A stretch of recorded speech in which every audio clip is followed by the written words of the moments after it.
ما و شما آیت سورة النساء آیت چهارم سوره چهارم است به حساب قرآن. آیت 36 سوره چهارم قرآن که بعد از سوره آل عمران بود و عبد الله ولا تشرکوا به شیئا بیان کردیم. امروز آیت دیگر که سوره انعام است در ارتباط توحید در عبادت یا توحید الوهیت و رد شرک. صاحب کتاب توحید و شرحش آوردگی است.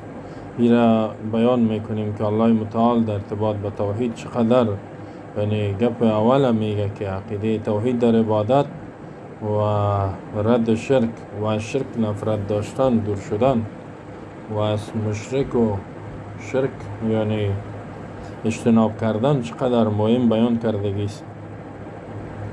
وقوله تعالى قل تعالوا أتل ما حرم ربكم عليكم ألا تشركوا به شيئا وبالوالدين إحسانا ولا تقتلوا أولادكم من إملاق نحن نرزقكم وإياهم ولا تقربوا الفواحش ما ظهر منها وما بطن ولا تقتلوا النفس التي حرم الله إلا بالحق ذلكم وصاكم به لعلكم تعقلون.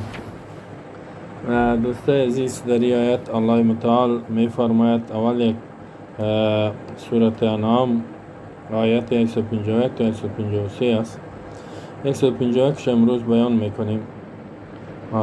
الله متعال می فرماید قل بگوی پیامبر برای مشرکینی که در عبادت الله مخلوق هم شریک کردن عبادت میکنند، بتا و رهبرا و غیره را و اولادای خدا میکشند، زنا میکنند، قتل ناحق میکنند، برای زنا بگو یعنی شرک که بود باز هر گناه دیگر انسان مرتکب میشه.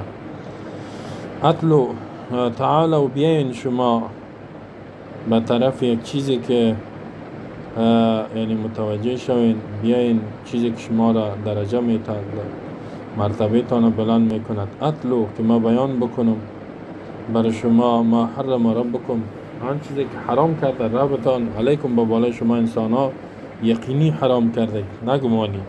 وحی است، دستور الله است. او چی است؟ اینی وصیت مهم است که الله تشرکو بی شیئا، که شریک نکنین با الله هیچ چیز را، یعنی چیزی که الله حرام کردگی چیز شرک کردن شما، یعنی الله حرام کرده محرمات را و دستور دادگی است و وصیت کرده به شما، دستور داده الله تشرکو بهی شیئا، که شریک نکنین با الله هیچ چیز را. یعنی در چی شریک؟ در عبادت الله. وقتی که الله را عبادت میکنی یا نظامش اطاعت میکنی، هیچ انسان مخلوق، سنگ است، چوب است، بت است، قبر است، رهبر است، مولوی است، پیر است، هیچ کسی را شریک نسازی. غیر از الله هیچ کسی را عبادت نکنی، غیر از دستور قانون الله هیچ قانون و نظامی را به مخالف قانون الله و دستورش و حکمش باشد قبول نکنین. و بالوالدین احسان، و پدر و مادرتان احسان نیکی کنین در مخلوقات با اینا. ولا تقتلوا اولادکم من املاق، نکشین اولادایتان از ترس گرسنگی و فقر که ایران کینان میتن، حالی که میگه قدر کینان میتن. الله میگه نکشین. نحن نرزقکم و ایام، ما شما رو روزی میتیم و اینا را اولادایتان الله میگه ما روزی میتیم، قسمی که شما رو میتیم. ولا تقربوا الفواحش ما ظهر منها و ما بطن، نزدیک نشین به زنا آنچه که ظاهر است و آنچه که باطن است، نه آشکارا زنا کنین نه پنهان. ولا تقتلوا النفس التي حرم الله الا بالحق، نکشین انسانی را که انسانی را که الله حرام کرده کشتنش الا بحق، مگر بحق، یعنی بنا حق قتل نکنین که جرم کلام.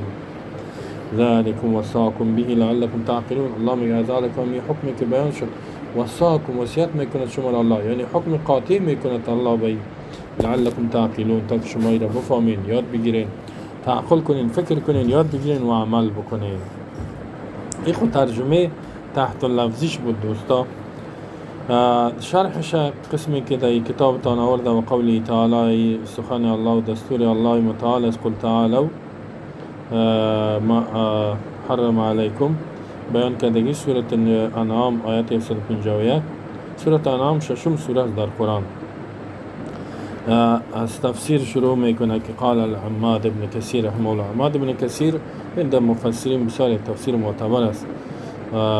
ما شرح زندگیش قبلا بیان کردم. این میگوید که الله متعال با پیامبر خود دستور میده، با رسول خود، با نبی خود محمد صلی الله علیه و سلم میگه قل بگو ای پیامبر بر از اینا اعلان بکو، یعنی دعوت بده اینا را، لهؤلاء المشرکین، به این مشرکین الذین عبدوا غیر الله که عبادت کردن غیر الله را، یعنی الله را هم عبادت میکردن، خدا پاروش غیر الله را هم زیاد، غیر الله را زیاد عبادت میکردن.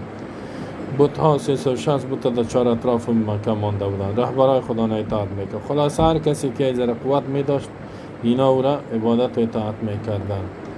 و حرموا ما رزقهم الله، این مشرکینه که غیر الله را عبادت، در عبادت الله غیر الله را شریک ساختن، حرام کردن آن چیزی را که الله برشان رزق داده، یعنی چیزی را که الله برشان دادگی است از پیش خود بسیار حلال و حرام هم کرده بودند. در این صورت که شما بشنوین تفسیر از این بسیار چیزای حلال و حرام کرده بودند. الله میگه همین مشرکینه که از پیش خود حرام کرده یک کفر عبادت غیر الله را کرد، دیگه کفر اینا را بگو تعالوا بیاین، هلموا و اقبلوا و متوجه شوین. شما علو تعالی از علو گرفته شدن، چیزی به طرف چیزی بیاین که بر شما درجه میده، شما را بلند میکنه، از ذلت شما را نجات میده. او چی است؟ اطلو، به چی بیم؟ اطلو که ما بیان بیانی، اقص علیکم. تلاوت چی را میگه؟ میگم تلاوت بعضی میگه لفظ خواندن، نه، بیان کردن میگه که معنای یک چیز بیان بکنم برای شما.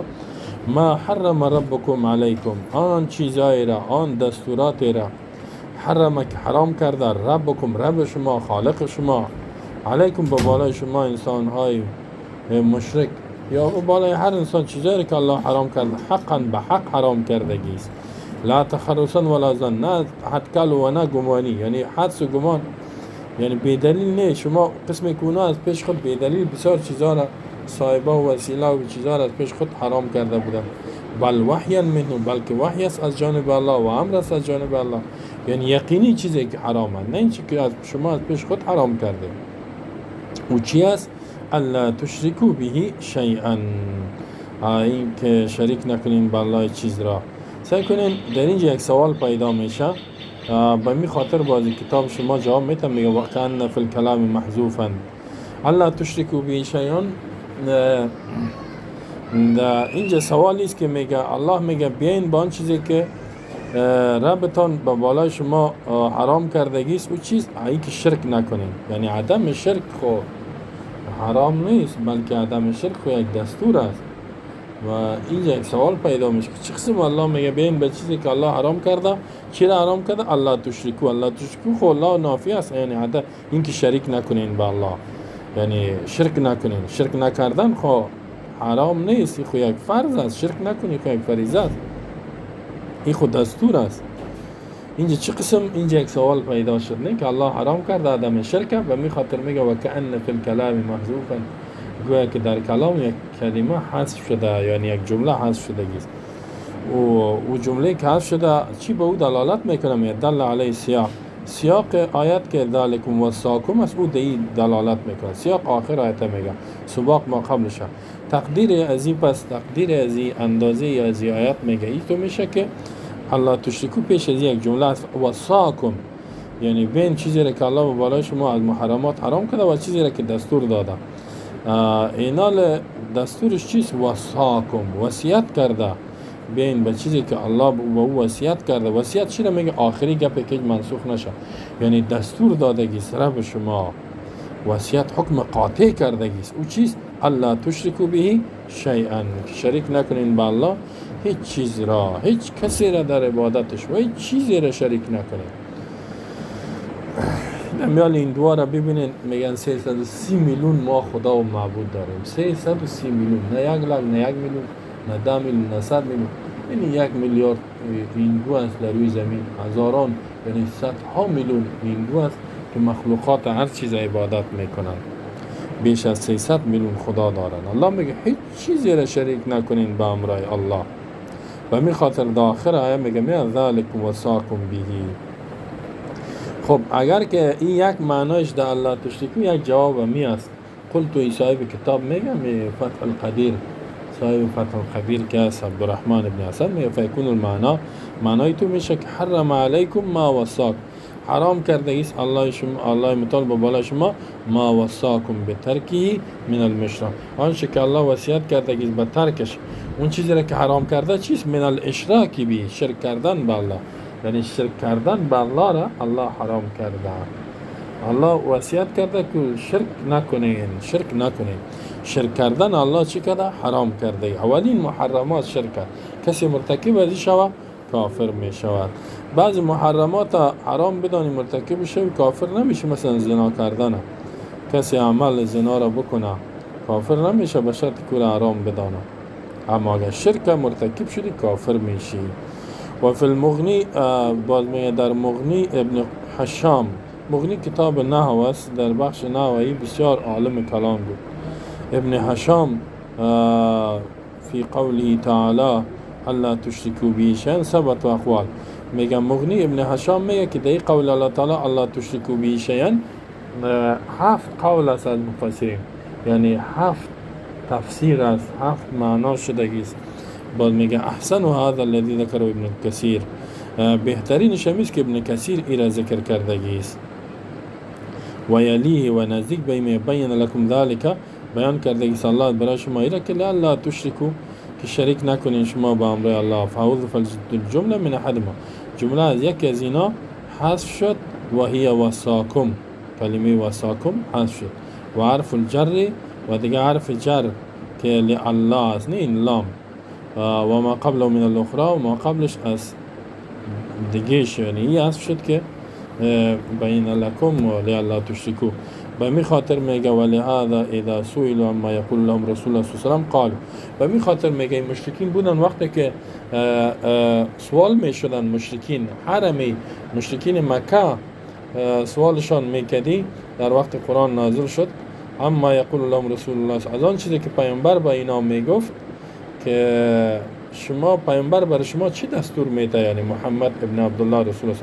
از مشرکین مکه وقتی که سوال میکردی که پیامبر با شما چی میگه، قالو میگفتن، یقولو میگوید پیامبر واعبدوا الله ولا تشركوا به شیئا واتركوا ما يقول آباؤكم كما قال ابو سفیان لهرقل و هذا هو الذي فهمه ابو سفیان. سیکنه میگه مشرکین مکه را وقتی که سوال میکردی که ای رسول الله پیامبر که با شما آخری پیامبر آمده چی میگه، خود از او اقرار میکنن که میگفتن که پیامبر با ما میگه که واعبدوا الله، عبادت بکنین فقط الله را، یعنی توحید در عبادت، غیر از الله دیگه کسی را عبادت و اطاعت نکنین. ولا تشرکوا به شیء، شریک نکنین با الله هیچ کس و هیچ چیزی را، بتای مخلوقات عبادت نکنین، در عبادت الله، در اطاعت از قانونش مخلوق شریک نسازین. میگه همین چیزا با ما میگفت. با دیگه میگه با ما میگفت واترکوا ما یقول آباؤکم، ترک کنین بانین آن چیزی که پدرای شما میگه. یعنی پدرایشان چی میگفت؟ که غیر الله را عبادت کنین، این که سیام خدا هست، یعنی لات هم اله هست و خدا هست، منات هم هست، عزا هم هست، تنها الله را میگفتن عبادت نکنی. کلانای پدرایشان، پدرایشان مشرک بودن. پدرای از یا ادب پدر چیز نیست نسبی، یعنی رهبرایشان، کلانایش، رئیسای قبایل برشان میگفت ترک کنین آنچه که رهبرایتان میگه که عبادت مخلوقات بکنین و از مخلوقات اطاعت بکنین. خب اینجا یعنی سعی کنین از این فهمیده میشه که این یک حدیث است. این حدیث و عبدالله که میگه پیامبر صلی الله علیه و برای شما چی میگه؟ این گفت که و عبدالله ولا تشرکوا به شیئا. این که در حدیث ای بخاری است، امام بخاری این حدیث شماره حدیث 7 است و مسلم شماره حدیث 1773. هر دوش از حدیث عبدالله بن عباس است از ابو سفیان در قصه و داستان ابو سفیان به همراه هرقل که آمدگی است. ابو سفیان باسنه یکی از کلانهای مشرکین بود در مکه و پسان مسلمان شدگی است. و قال میگه ماذا یأمرکم، میگه وقتی که ما پیش هرقل پادشاه روم رفتم، ابو سفیان میگه او مرا گفت که من چند سوال درباره می آخری پیامبر دارم از تو. ابو سفیان گفت کلان مکه را، یکی از رؤسای مکه بود، ولی تو دروغ نگویی. بعد میگه دیگه اصحاب ابو سفیان در پشت سرش مانده بود که اگه این دروغ گفت شما به من اشاره کنین که من این را مجازات کنم. باز ابو سفیان میترسید که اگه من دروغ بگم اینجا اعدام نشم، از ترس از اینکه من کشته نشم یا بندی نشم دروغ نمیگفت. میگه قال، میگه هرقل به ویزی گفت که ماذا یامرکم، با چی چیز امر میکنه شما را پیامبر؟ بعد از ما قلت ما گفتم یقول، میگه اعبدوا الله وحده عبادت کنین الله را به تنهایی، تنها یک ذات الله را عبادت کنین، سجده، رکوع، مدد خواستن، توکل، انابت، خوف و رجا فقط به یک ذات داشته باشه دیگه، و اطاعت از فقط یک قانون، یک نظام الله بکنید. ولا تشرکو بی شیء، شریک نکنین بالله هیچ چیز. این لات و منات، بوتا را که مانده 360 را برای این کسا را عبادت نکنین، کسا را ممرای الله شریک نکنین. واترکوا ما یقول آباءکم، بانین آن چیزی که پدرایتان میگه، رهبرایتان میگه که شرک است، یعنی غیر الله را عبادت کردن. الحدیث، یعنی سعی کنین این به می لفظ آمدگی است که در این کتابتان ذکر کردگی است. اما سعی کنین باز در اینجا میگه که ابو سفیان برای هرقل گفت هذا هو الذی فهمه ابو سفیان و غیره. میگه این چیزی بود که ابو سفیان و غیره را مشرکین فهم کرده بودن از قول رسول الله صلی الله علیه وسلم، از سخن پیامبر که دعوت میداد به اینا که میقولوا لا اله الا الله تفلحوا، بگوین لا اله الا الله کامیاب میشون. یعنی لا اله الا الله چه معنیش اینه که غیر از الله هیچ ذاتی را عبادت نمیکنم، غیر از قانون الله و دستورش دیگه هیچ قانونی را قبول ندارم در زندگی. این چیزا میگه فهم کرده بود که لا اله الا الله. حال مردم ما شما لا اله الا الله میخوانه هیچ نمیفهمه که چی معنا، همون تو تیر میشه، باز میره از قبر مدد میخواه، به قبر سجده میکنه، زنده باد فلانی خان، مرگ به فلانی خان. گاهی یک رهبر شعار میده، گاهی میگه ما دموکراسی میخوایم، گاهی میگه ما سکولاریسم میخوایم، گاهی میگه ما لیبرالیسم. همین قوانینای بشری کفری را شعار میتن. نه سعی کنین در این لفظ، این خو لفظ بخاری بود نه مختصر، اما ای که پیامبر گفت لا اله الا الله تفلحوا، این در کدام حدیث است؟ این میگه این لفظ در خبر آخره که امام احمد بن حنبل در مسند خود آوردگی است، جلد 3 صفحه 492 رو ببینید دیگه. حدیث جلد 4 صفحه 341 حدیث ربیعه ابن عباد دیلی است. و کان جاهلیا، میگه جاهلی بود. این میگه که ربیعه ابن عباد میگه رأیت النبی فی الجاهلیه، میگه ما دیدم نبی صلی الله علیه وسلم را، پیامبر محمد ابن عبدالله را، میگه آخری پیامبر ما و شما و جهان، میگه ما دیدم در جاهلیت، یعنی پیش از اینکه پیامبر هجرت کنه در مکه، فی سوق ذوالمجاز، میگه در بازار ذوالمجاز، یک بازار بود، در بازارام سک پیامبر میره دعوت، در بازار در جای میره، میگه و هو یقول، پیامبر میگه یا ایها الناس قولوا لا اله الا الله تفلحوا، ای مردم بگوین لا اله الا الله تفلحوا، که غیر از الله دیگه معبود نیست، یعنی این کلمه را قبول کنین، با معنایش خوا میفهمید، بپذیرین، عمل کنین به، بگوین که غیر از الله دیگه معبودی وجود نداره، دیگه الهی، دیگه حاجت روایی نیست، مشکل کشایی نیست، حقدار رکوع و سجده نیست، یعنی غیر از الله دیگه کسی نیست که اطاعت از دستور از شما کامیاب میشین، یعنی شما را الله ذاتش جهنم نجات میده، کامیابی دنیا را میده. میگه پیامبر در بازار میگفت که یا ایها الناس، ای مردم، قولوا لا اله الا الله، بگوین لا اله الا الله تا کامیاب شوید. و الناس مجتمعون، میگه مردم جمع شده بودن علیه پیامبر، چهار گردش که دعوت میداد. میگه و وراءه، و در پشت سر امی پیامبر که هست، میگه رجل وضیع الوجه، یک مردی بود روش بسیار روشن، یعنی مقبول بود، احول، چشمش کم کج بود یا کم مشکل داشت. میگه یقول، میگه این میگفت که در پشت سرش این نفری که روش روشن بود که چی میگفت؟ اینه صابیون کاذبون، میگه این در پشتش یک نفر میگفت که این صابی است. صابی یعنی بیدین، دین پدری را اله کرده، کاذبون، دروغگوی است، گپی را قبول نکنین. میگه اوی تو میگه ید بوایس زابه، میگه اینمی آدمی که روش روشن بود، مقبول بود، میگه میرفت در پشت پیامبر، هر جایی که میرفت از پشتش میرفت، میگه وی صحابی دروغگوی است، گپش قبول نکنین. او دعوت میداد، این رد میکرد دعوتش. میگه من حیران ماندم. ربیعه میگه من پرسان کردم، فسألت عنه، میگه من از این سوال کردم کی است در پشت از این روانت؟ فقیل، میگه گفته شدی از برای ما هذا عمو ابو لهب، میگه این کاکاش ابو لهب است. میگه این کاکا یعنی کاکای بیدین کافر در پشت سر میره، میگه فی نبی نیست، این دروغگوی است، این صحابی شده است. سعی کنین در او کسی که شرک ترک کرده بود، شرک مشرکین مکه، مردم چی میگفت؟ صحابی میگفت، صحابی کسی را میگفتن که دین پدری را اله بتا، در دین دیگه برا این را میگفتن. در او کسی پیامبر صلی الله علیه و چی میگفتن؟ صحابی که و صحابیون که یعنی دین پدری را ترک کرده، بتا را ترک کرده با وحی الله را. حال کسایی که میگه قبر عبادت نکنین، از قبر مدد نخواین، پیر سجده نکنین، پیر متصرف نگوین، رهبرا را دستورش قبول نه، قانون غیر الله را قبول نکنین. وقتی که پریشانی گپ بگویی، حالا چی میگندت؟ وابی میگه، وابیست. بعضی آبی میگه، بعضی وابی، بعضی وهابی میگه، وهابی میگه. واقعا که آدم میبینه که امی از این فهمیده میشه که در وقت صحابی پیامبر میگفتن حق نبی الله بود.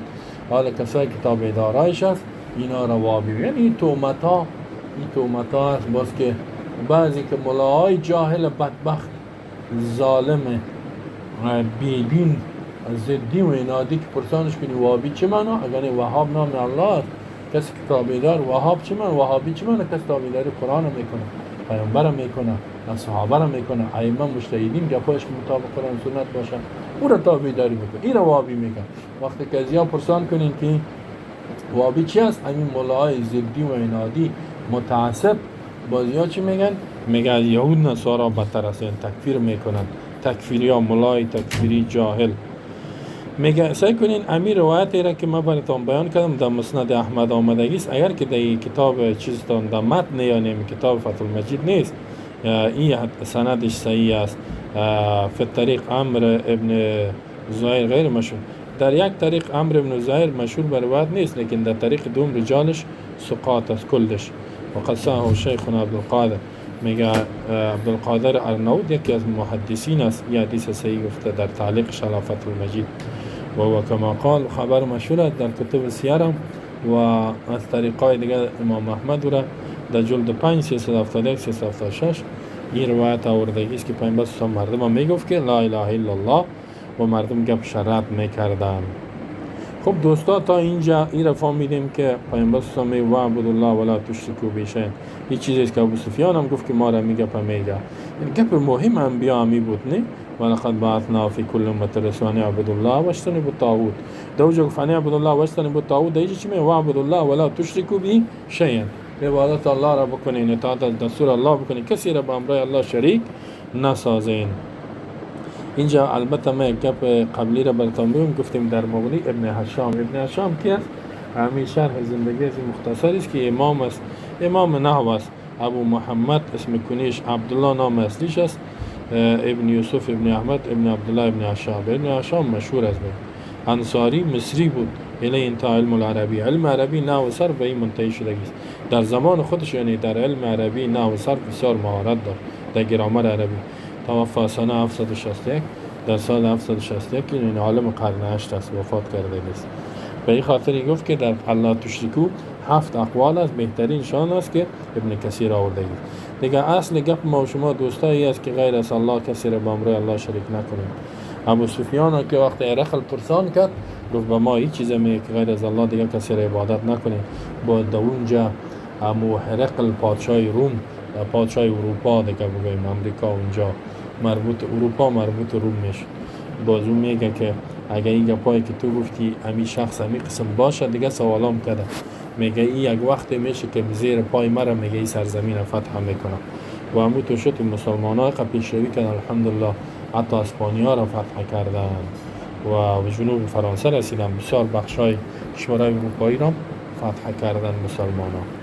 واقعا تا وقتی که به عقیده توحید و رد شرک تمام مسلمان ها محکم باشه، اکثریتشون، الله این متعال دنیا را توسط از اینا فتح میکنه و این دین و این نظام عدل خود در آخرین نقاط دنیا میرسانه.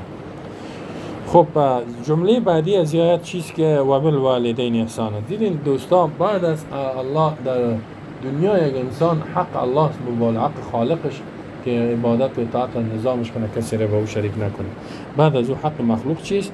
در مخلوقات پدر و مادر است که در کشورهای کفری یک روز مادر یک روز پدر دارن. در اسلام هر روز باید پدر و مادر تا خدمت بکنیم، اما بعض وقت و همین معنی خدمت پدر و مادر زن میشه، اکثر زن میشه، زنها هست، زنهای جاهل، زنهای بیعمل نمیگه که پدر و مادر حق داره، یا دیگه کس میشه، یا دنیا میشه، یا محبت دنیا و این گپا میشه، یا فرهنگ های، یا بعضی وقت این پدر و مادر خود زیاد ظالم هستن بد عمل هستن و بدکاری سامانه خودشان مانع خدمت میشه. اگر این پدر و مادر بسیار حق داره. و قولی تعالی و بالوالدین احسان، با پدر و مادرتان احسان بکنید. احسانا سعی کنید. چی را میگه احسان؟ قرطبی میگه احسان الی الوالدین برهما، نیکی کردن با اینا، نیکی کردن با پیشانی باز، خدمت کردن، اگر فقیر شد مال کمک کردن، و حفظهما، دیگه او را با امرای خود، بچهش که کلان است توانایی رزق داره، پدر مادر خود با خود باید بان شب و روز نانش خدمتش همه کار. حفاظت از اینا، از اینکه ضایع نشوند، یعنی مریضی یاش خبر صیانتشان، و امتثال امر ما، اطاعت از دستور پدر مادر، یعنی کدام تقاضایی که مشروع البته گناه نباشه او را قبول کنی، نه که به گناه باشه. و ازالت الرق، یعنی رق اگر غلام هستن غلامیشان آزادش کنی، و ترک سلطنه سردار و سرداری با بالش نکنی. بعضی وقت پدر مادر غلام میشه، مادر کنیز میشه، عقیدهش خراب است. اگر دیدی او را آزادش بکنی، اگر در زیر تو را با پیسر گرفتی های. احسان کردن نسب مصدری است، یعنی کلمه مصدر است از باب فعل احسن یحسن، ناسبش فعل است از لفظش، که لفظش چیست؟ یعنی احسن، تقدیرش و احسن بالوالدین، احسان کنین با پدر مادرتان به احسان کردن. ما شما قبلا خواندیم که پدر مادر بسیار حق زیاد داره، حتی کافر هم است. الله میگه و صاحبکما فی الدنیا معروفا، در دنیا با امرش به طریق نیک برخورد کو. اگر عقیدهش خراب است بفهمانش، تا وقتی که تو با تو زندگی میکنه، یعنی دعوتش بده نرم، گپایش قبول کو، خدمتش بکو، پیشوریش عاجز بشینه. بعضی آیات رو ما و شما قبلا خواندیم، احادیث هم دی باره خواندیم. بسیار حق داره پدر و مادر، همیشه انسان متوجهشان باشه، دعایشان بگیره، برشان دعا بکنه. بعد از این و قوله ولا تقتلوا اولادکم من املاق، تا جمله بعدی الله سعی کنین مشرکین یک جنایتشانی بود که شرک میکردن، غیر الله عبادت میکردن. الله رد که شرک نکنین، الله را تنها عبادت. دوم پدر مادر خود خدمت نمیکردن، ظلم میکردن. الله ظلم نکنین به والدین تا. سوم جنایتشان چی بود که ولا تقتلوا اولاد خدا نمیکشتن. الله در صورت انعام میفرماید که قد خسر الذين قتلوا اولادهم سفها بغیر، یقینا تاوانی و هلاک شد، جهنمی شد کسایی که اولادای خدا نکشتن از جهت بیعقلی، بدون علم، به نادانی. دو نوع اولاد میکشتن، یکی دختر می بود، او را از جهت شرم مار که دختر پیدا شده، این ماده پشت است، این مرد نیست، این چه قسم مرد در خانهش دختر پیدا شده، میره میکشتن دختر میگه موجود ضعیف، دختر پیدا شدن در خانهشان شرم مار و ننگ میدانستن این جاهلا. و الله میگه که و اذا بشر احد بالانثى ظل وجهه مسودا وهو كظيم، در قرآن که ببینید اگر یکی از اینا بشارت داده شود که در خانه دختر پیدا شد، روی سیاه میشه، از غم پر میشه. حالی هم بعضی جاهلا مسلمان ها داریم که در خانهش دختر پیدا شد، از غم نمیگه که در خانه اولاددار شده. اگر بچه باشه به هر کی زنگ میزنه با صاحب اولاددار شدیم، دختر است یا بچه؟ نه دختر چی میکنن، بچه است. با 6,000 گناهی دیگه موسیقی میاره. جاهل بدبخت. مومن کس مثلا میگه که دختر در خانهش باید خوشحال شود، زیرا 3 دختر مثلا میگه کس تربیت کنه، دین یاد بده تا اینکه عروسی کنه، الله ایره در جنت میگه با ما یک جای میسازه. بسیار خدمت کردن به دختر. دوم از جهت بچه را به این خاطر میکشتن، بچه را بعضی وقت که نان میته به این خاطر، بعضی وقت هم قربانی میکردن به بتای خودان، به نام بتا ذبح میکردن اولادای خدا. مثل که حال بعضی جاهلا داریم در روز 10 محرم به نام حسین خودم میکشن، چیزی قد شمشیر میزنه، چیزی زنجیر میزنه، چیزی قد مرمی میزنه. این تو جهالت عصر به نام مسلمان کار مشرک، عمل شرک انجام میده. ولا تقتلوا اولادکم من املاق، نکشین اولادایتان از جهت ترس فقر. املاق چی میگه؟ الفقر. و نحن نرزقکم و ایاه، الله ما شما را روزی میتیم و اینا را هم روزی شما را، الله میگه شما را هم روزی میتیم، اینا را هم روزی میتیم. شما چه قسم اینا را میکشین؟ املاق چی میگه؟ فقر، یعنی ای لا تعتدوا بناتکم، دخترایتان زندگی بگور نکنید، خشیت العیلة، از جهت از اینکه عیالدار میشون فقری را کینان میته. فینی رازقکم و ما شما را روزی میتم. سعی که الله میگه قسمی که ما شما را روزی تو را کی میته؟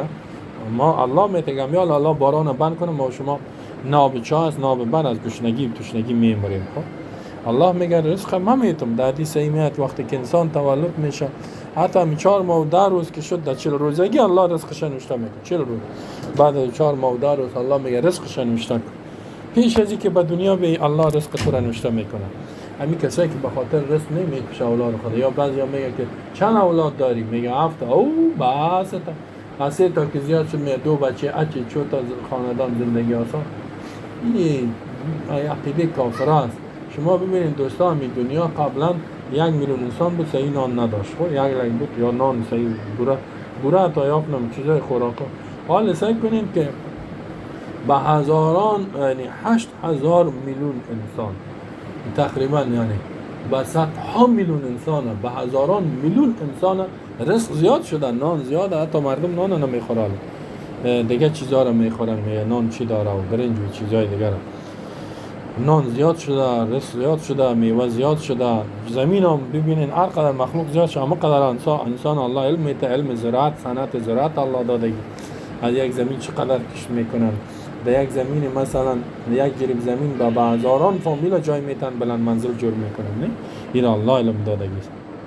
رزق الله میگه من میتم، میگه و کان منهم من یفعل ذلك بالذکور خشیة الفقر. بعضی از یا میگه این کارا میکردن اولاد میکشتن به مردها از جهت فقر. ایره کی نان میته؟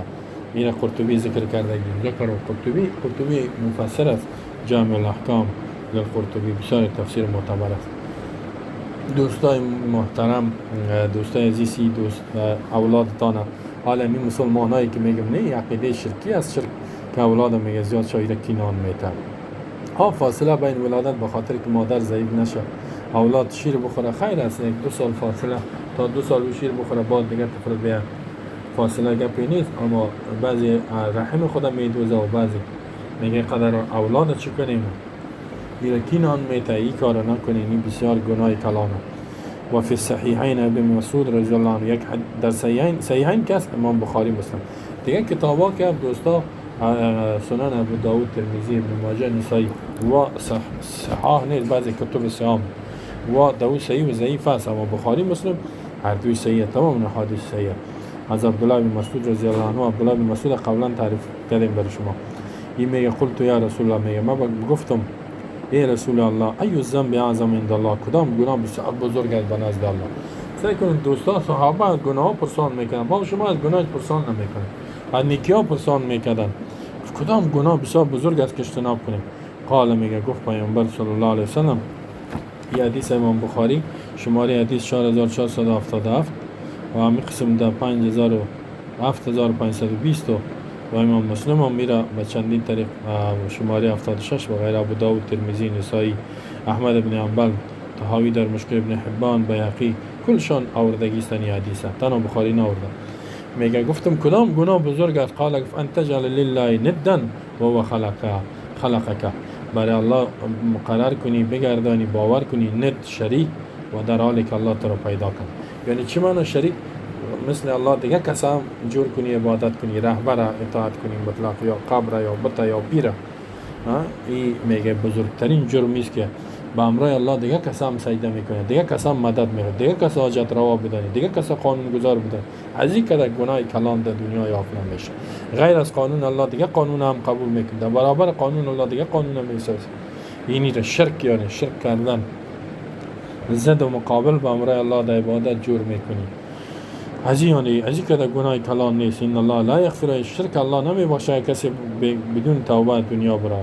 قلت ما گفتم ثم بعد از کدام گناه بسیار کلانه؟ قال فانتقتل ولدك خشیت ایت امامک، این که بکشی اولادت ترس از اینکه خوراک میکنه به امرای تو. سعی کنی میگی به امرای من میخوره، اینه کی نان میده. از این کدام یعنی قتل خو دوم، یعنی بعد از شرک دومین جنایت، جرم، گناه قتل است، کشتار است. با ناحق و در کشتار اولادت میکشی، تیره کی نان میده. این خبیثی عقیده کفری است، یعنی این بسیار گناه کلان است. بعد از اون ما گفتم ثم وای به زنایی که زنا میکنن بازور سخت میکنن، نه میکشن، سخت هم میبرد یک جای میپرته. وای الله دیگه نجات بده. اولادای خدا نه میکشن، میگه شرم ازیره.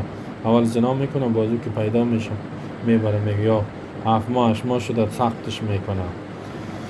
قلت ما گفتم ثم ایو بعد از این یا یگام زنا سنش که 45-50 شد اولاد شد او سخت میگه شرم از مال پیر شده میره میگم وی تو در سن کلان اولاد دار شدی. این زنای جاهل بدبخت حکومت اسلامی باشه یا گیرشان و یا که این سخت مجازات شوانی ها. ثم ایو میگه ما گفتم بعد از کدام گناه کلان است گناه. ثم قال فانتزانی بحلیلت جارک، اینکه زنا یعنی بعد از قتل زنا کردن، زنا بکنی. زنا کلش حرام است، مخصوصا به حلیلت، با مو زنی که همسایه تو است. حلیله همون زن یا دختری که همسایه تا، یعنی همسایه که است. چرا؟ بخاطر که همسایه سر تو اعتماد کرده و میره و مردش زنش پیش تو است، دخترش اینجا که تزور رابطه نامشروع بالاخره باز زنا میکنی. از این که جنایت در زنا نیست، یعنی زنا کردن کسی را نکاح نکردی عمل شهوت انجام میدی به امر شیر میگه.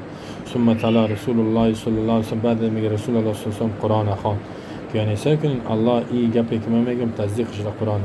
والذین لا یدعون مع الله اله آخر، کسایی که لا یدعون فریاد نمیکنن به امر الله دیگه معبود را، یعنی دیگه معبود مدد نمیخوان. لا یدعون آواز نمیکنن، مدد نمیخوان به امر الله از دیگه معبود. دیگه کس خواستن نور اله قرار، حسن، حسین، علی، پیر، فلانی، بابا، کاکا که میگن و عبادت نمیکنن به امر الله دیگرش را. ولا یقتلون النفس التي، یعنی شرک اولین گناه میشه. ولا یقتلون، نمیکشن نفس الا حرم الله الا بالحق، که الله حرام کرده کشتنش مگر به ناحق، مگر به حق. به حق باز حدیث هست بیان به حق کشتن چی را میگه. خب یعنی انسان رو نمیکشن، انسان بیگناه رو نمیکشن. ولا یزنون، و سیوم زنا نمیکنن. اینا زنا نمیکنن. سعی کنین سیومین جرم زنا است. و من یفعل ذلک، کسی که کار کرد یلقى اثاما، روبرو میشود با جزای گناه خود. اثام یعنی با جزای خود روبرو میشود. خب یضاعف له العذاب، چند میشد برای عذاب در روز قیامت.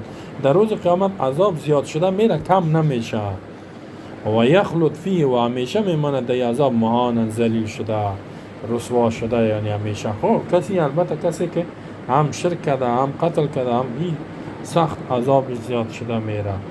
اگر تنها گناه کرده شرک نکرده باز الله او را نجات میده. الا من تاب، رای نجات است. بله الله میگه همیشه است، مگر کسی که توبه بکنه از کفر خود، شرک خود، از غیر الله مدد خواستگیش توبه بکنه، غیر از الله دیگه کسی را حاجت روا ندانه، قانون گذار ندانه، از قتل ناحق توبه کنه، از زنا توبه و آمن ایمان بیارد، یعنی مؤمن شو. و عمل عمل صالح، قبلا قتل میکرد، زنا آل عمل صالح بکنه، عمل نیک بکنه، فرایض عملی کنه، واجبات و سنت داره. فاولئک، الله میگه این کسایی که توبه کردن، ایمان و عمل صالح. سعی کنید توبه چی رو میگه دوستا؟ گناه رو ترک کنید، عمل صالح کنید. تو نه که گناه کرده رئیس توبه میگه. فاولئک، این کسا الله میگه یبدل الله، تبدیل میکند الله سیئات گناهشان و حسنات به نیکی‌ها.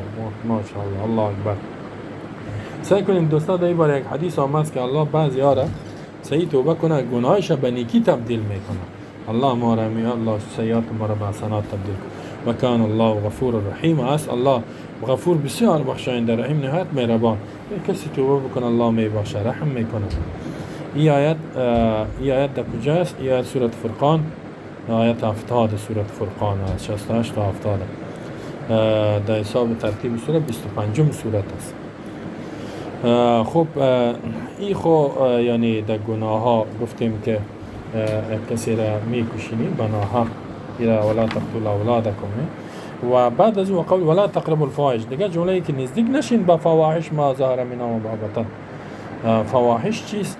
در اونجا ولا یزنون گفتنی در سورت فرقان، در اینجا فواحش میگه سورت انعام. ابن عطیه میگه نهی عام، لا تقربوا نهی است، من است، یا عام است، ان جمیعا و تمام اقسام فحشا، زنا را و هی المعاصی، معاصی ما، زهره و بطنه. فواحش زناها را میگن چی که آشکارا است.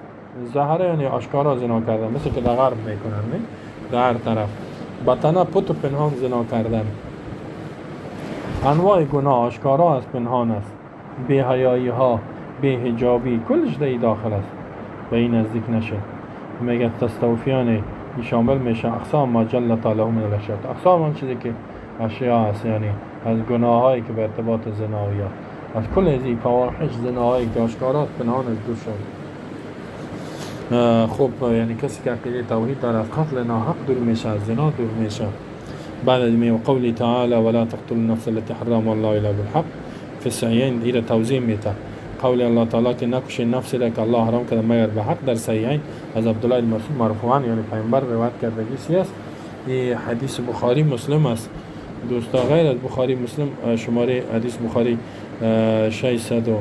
6878 مسلم 1768 ابو داود ترمذی نسائی ابن ماجه دارمی طیالسی احمد دارقطنی ابن حبان بیهقی کلشان از طریق ابن مسعود آورده. مثل که حدیث قبیل ابن مسعود گفت ایران گفتگی است لا يحل دم امرئ حدیث لا يحل دم امرئ مسلم يشهد ان لا اله الا الله وان محمد رسول الله وان محمدا رسول الله الا باحدى ثلاث الثيب الزاني والنفس بالنفس والتارك لدين المفارق للجماعه. سعی کنیم دوستا چی میگه پیامبر گفت که حلال نیست دم و امرئ مسلم ریختاندن خون یک شخص مسلمان مرد باشه از آن حلال نیست. کدام مسلمان؟ یشهد ان لا اله الا الله و ان محمد شهیدی میده که غیر از الله دیگه معبودی نیست، یعنی کفر به طاغوت داره، غیر از الله دیگه عقیده توحید داره، و ان محمد رسول الله محمد رسول الله شهیدی میده و دیگه کدام گناه را مرتکب نشده الا بهدا صلات مگر به یکی از این جرم کشتنش جایزه. غیر از این السیب الزانی یکی همون مرد و زنی که عروسی کردگی است با زنا میکنه، عروسی کرده زنا میکنه، یعنی ای و اونجا گیر میاد 4 شاهد البته در حالت خاص او را ببینه که زنا کرده میره یا خودش اقرار کنه. ثبوتش چی؟ 4 شاهد است یا اقرار. در این صورت دیدی که زندار است زنا کرده با قتلش حکومت اسلامی باز حد و بالایش تطبیق میکنه حد. و نفس به نفس دیگه چی؟ نفس یعنی به نفس یک انسان به ناحق میکشه بازی قصاص میشود. و تارک لدینی دیگه ترک کننده دینش است یعنی مرتد میشه مفارق جماعت جدا شدن از جماعت مسلمان ها. ارتداد چی است؟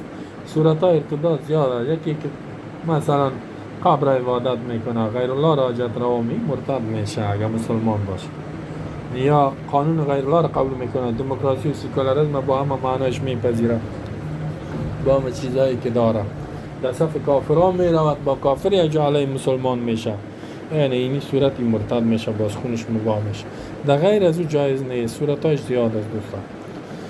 خب و قوله در آخرش باز الله چی گفت؟ در آخر آیات گفت که بعد از اینکه ولا تقتلوا گفت ذالکم وصاکم به لعلکم تعقلون. قال ابن عطیه یک مفسر قبلا بیان کردیم شرحش. ذالکم میگه اشاره الی هذه المحرمات، ذالکم یعنی می چیزایی که حرام شده به بالای شما و وصیت شد. والوصیت الامر المؤکد، وصیت که امر مؤکد است مقرر است.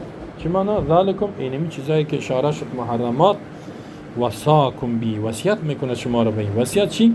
امری را میگه که مؤکد باشه مقرر ثابت، یعنی حکم قاطع میکند الله متعال با شما انسان ها بینمی احکام، یعنی بینمی احکام به می دستورات به می منهیات که به این چیزا نزدیک نشین، شرک نکنین، قتل نکنین، زنا نکنین، قتل ناحق نکنین، لعلکم تعقلون تا اینکه شما چی کنین؟ و قولی لعلکم تعقلون لعل یعنی به خاطر تعلیل است، به خاطر ازی به دلیل ازی که شما چی کنین؟ تعقلون یعنی فکر بکنین، یاد بگیرین، عمل کنین. یعنی ای ان الله تعالی وصانا بهذا الوصف، الله ما رو وصیت کرده، دستور داده به می دستورها، به می فرامین، به می احکام لنعقلها تا که یاد بگیریم از الله و نعمل عمل بکنیم.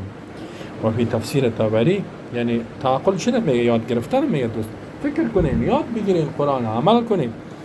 تفسیر طبری میاد، تفسیر طبری یک ابن جریر طبری سی دیگه حنفی است، میگه حنفی خب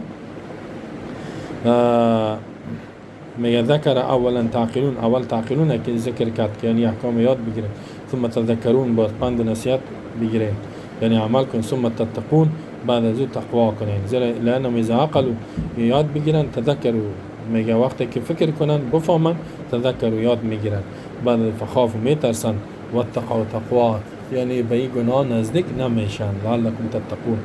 خب این تفسیری که ابن جریر طبری دوستا، یکی تفسیر طبری حنفی است. حنفی امام مفسر فقیه احمد ابن حسین ابن علی مروزی حنفی. این دیگه است ابن جریر یعرف بابن طبری ابو حامد بصیر به تفسیر هم تفسیر توفى سنه 370 بوده، 377 و در 301 یا 31 ابن جریر وفات کرده. این در 377 این حنفی است و در بخارا در ازبکستان کرده، اونجا دنیا رفته. این قاضی و قضات بود در وقتش، در قرن 4 زندگی میکرد در